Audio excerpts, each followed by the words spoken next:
Hello friends, नमस्ते। Welcome to my channel Anu from Russia और मैं हूं अनु।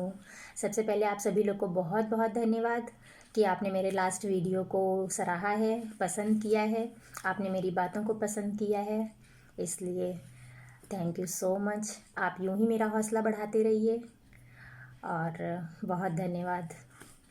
आज मैं बात करूंगी अपने एक आर्टिकल के बारे में जो मैंने कुछ वर्ष पहले लिखा था और लेकिन जो प्रकृति से संबंधित है और जो कहीं ना कहीं आज की स्थिति से भी संबंधित है।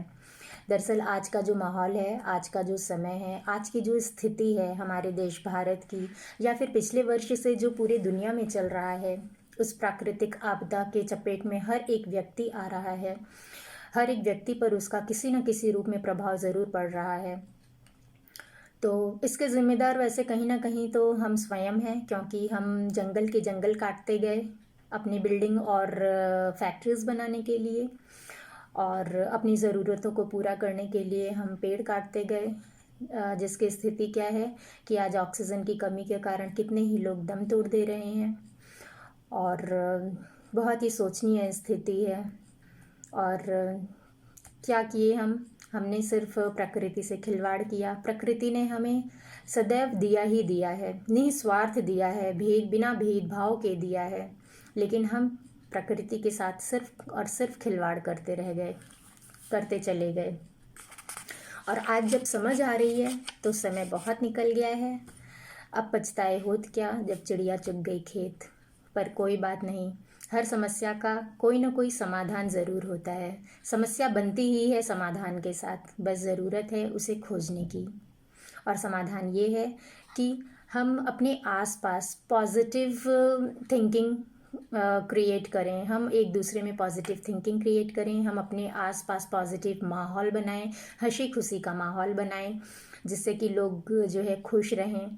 आजकल बहुत सारे ऐसे ऐसे वीडियोस अपलोड होते हैं जो दहशत भरे होते हैं हॉस्पिटल्स के, पेशेंट्स के।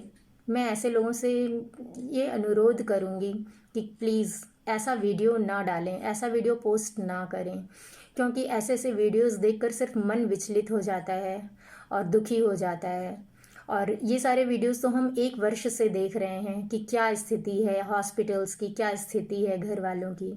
इसलिए अब बस यही समय है कि हम एक दूसरे को खुशियाँ बांटें। तो आइए आज मैं आपको अपना एक आर्टिकल सुनाती हूँ। और जो मैं जंगल गई थी मैं पिकनिक मनाने के लिए, और वहाँ पर जो मेरे अनुभव थे वो मैं आपके साथ शेयर कर रही हूँ। मेरे आर्टिकल का नाम है सफ़ेद रात। सफ़ेद रात के बारे में मैं थोड़ा सा ये बता दूं कि सफ़ेद रात जो है ये रशिया के कुछ हिस्सों में जून जुलाई के समय में रात नहीं होती है, इसलिए उसे सफ़ेद रात कहते हैं, और इंग्लिश में उसे वाइट नाइट कहते हैं, और रूसी भाषा में इसे बेली नोचे कहते हैं। तो ये रात जो होती है, सच ये तो बहुत अद्भुत आपको भी सुनकर लग रहा होगा कि रात नहीं होती। हाँ, यहाँ पर एक दूसरा शहर है सेंट पीटर्सबर्ग, वहाँ तो रात ही नहीं होती है, और वहाँ पर देश विदेश से पर्यटकों की बहुत भीड़ आती है। जून जुलाई के समय में लोग वाइट नाइट का आनंद लेते हैं। और मॉस्को में 2 घंटे की रात होती है हमारे यहाँ पर। और आप 11-12 बजे स्ट्रीट पर घूमिए और जो है शाम का सा माहौल होता है, वाकई बहुत खूबसूरत लगता है। और इस समय सभी लोग डिनर के बाद हम भी जो है सभी लोग बाहर निकलते हैं, सभी लोग वॉक करते हैं, और फिर 2-3 बजते बजते फिर से सूरज ढलते ढलते, मतलब 12 बजे के बाद सूरज ढलता है, और फिर 2-3 बजते बजते फिर से सूरज की लालिमा जो है वो आकाश में दिखाई देने लगती है। तो ये बहुत ही खूबसूरत है। तो मैं शुरू करती हूँ। सफ़ेद रात। ये धरती, अंबर, कानन और समुंदर, नदियाँ, झीलें, पहाड़ और हवाएं, चंदा, सूरज, तारे और दिन रात का होना, खग, वृक्ष, कांटे और फूलों का खिलना, ये समग्र ईश्वर कृत हैं। ये अनुकूल बने रहें या नष्ट भी हो जाएं, इनकी अनिवार्यता है, किंतु ये ऐसे बने भी रह सकते हैं क्योंकि ये ईश्वर प्रदत्त हैं और संतुष्ट हैं, और संतुष्टि प्रकृति की संपत्ति है, और जो संतुष्ट है वही टिका हुआ है। मनुष्य ने प्रकृति से सदैव लिया और छीना है, किंतु प्रकृति ने सदैव मनुष्यों को अपना दान दिया है। प्रकृति की हर एक छटाएं हमें जीवन संबंधी शिक्षा देती हैं, जो शायद किताबों में भी मिलना दुर्लभ है। और मनुष्य की किंतु प्रकृति की कृपा दृष्टि सदैव सभी पर समान रूप से पड़ती है, और मनुष्य की दृष्टि पर स्वार्थ का ऐसा चश्मा चढ़ा होता है कि उसे देखते हुए भी कुछ दिखाई नहीं देता। यही कारण है कि वह प्रकृति की अप्रतिम सुंदरता से अनभिज्ञ रह जाता है। कवि लेखक प्रकृति पर कहानी, लेख कविताएं पन्ने पर लिख भर सकते हैं। कोई कलाकार प्रकृति का चित्र कैनवास पर हूबहू उतार तो सकता है, लेकिन प्रकृति नहीं बना सकता। प्रकृति अपनी मनोहर छटाएं पूरी धरती पर बिखेर रखी हैं, चाहे वह भारत का स्वर्ग कहे जाने वाला कश्मीर हो, या ऑस्ट्रेलिया स्पेन का असीम समंदर, या कनाडा कोलंबिया स्विट्जरलैंड और हिमालय की ऊंची पहाड़ियां हो। सभी अपने आप में अद्भुत हैं, जिन्हें मनुष्य नहीं बना सकता और न ही एक स्थान से दूसरे स्थान पर ले जा सकता है। वह केवल इन्हें जी भर देख सकता है और ईश्वर को उसकी कृति के लिए कृतज्ञता प्रकट कर सकता है। धरती पर बसे हर देश की अपनी अलग गुणवत्ता होती है, और हर देश या स्थल भिन्न भिन्न प्राकृतिक सौंदर्य से सुसज्जित होता है। प्रकृति में दिन रात का होना भी अपने आप में एक अद्भुत कला है। कहीं 12 घंटे की रात होती है तो कहीं 6 घंटे की रात होती है, और ज़रा आप ये सोचिए कि कहीं रात जहाँ रात ही नहीं होती है।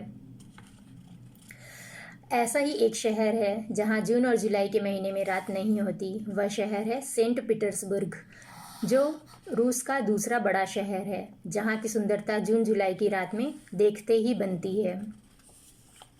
चूँकि इन 2 महीनों में यहाँ पूरी रात नहीं होती, तो इसे सफ़ेद रात कहते हैं। और इस समय ऐसा प्रतीत होता है कि मानो काली रात इन 2 महीनों के लिए सफ़ेद चादर ओढ़े पीटर्सबर्ग की धरती पर उतर आती है। यहाँ की सुंदरता को देखने के लिए इस समय देश विदेश से प्रकृति प्रेमियों और पर्यटकों की भीड़ काफ़ी जमा होती है। और इसके अलावा इस सफ़ेद रात का आनंद उठाने के लिए स्थानीय लोग जंगलों में पिकनिक का कार्यक्रम आयोजित करते हैं। रात में जंगल में मंगल करते हैं और इस खूबसूरत प्रकृति के बीच रहकर उसका आनंद उठाते हैं।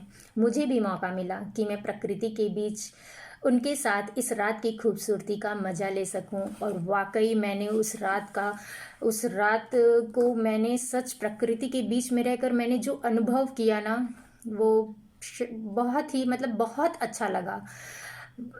ऐसा लगता था कि प्रकृति के बीच में रहकर पेड़ पौधे सब झूमते हैं और सब बातें करना चाहते हैं। वाकई मुझे ऐसा अनुभव हुआ।